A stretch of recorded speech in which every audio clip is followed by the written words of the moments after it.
A good tip is to, because you've got muscle memory in your hand already, is to practice by stitching your signature. Yes. You've already got that. You know that one really well. So joined up writing. Joined up writing.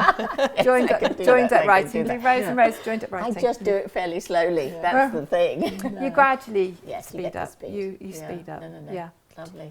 It's lovely. Do you find as well, if you actually sketch the basic design out first, again, the muscle memory will be there with you? I mean, like most people, I am terrified of a blank piece of paper and a pencil going, just draw something. But do you feel that if you did that, it might help a little bit? I like to start teaching students with something called continuous line drawing and blind drawing. So you look at your subject, say it's these reels of thread. You don't look at your paper, you're just looking at your subject. Can't see the drawing, but the information in the eye is telling your hand what to do. That's kind of the process that you need on the machine. So I would always draw on paper first, so continuous line.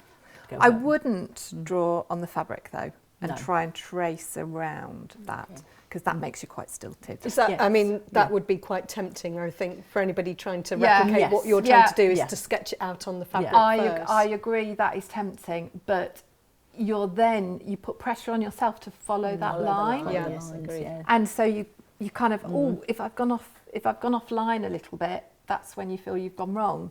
But if you haven't got lines there, you're kind of freewheeling a bit, and knowing that you're not trying to make this. You're not trying to make an exact replica of the drawing. Definitely, I wouldn't dream of starting with a photograph. Say I have got a photograph of this scene. I wouldn't put the photograph in front of me and say, right, I'm going to stitch that, because the camera has done this amazing photographic job. I can't do that in stitch. I suppose it's simplifying it, isn't it? Yes, taking it through different simplifying, slightly abstracting stages, so that you're giving yourself a manageable job rather than an overwhelming task.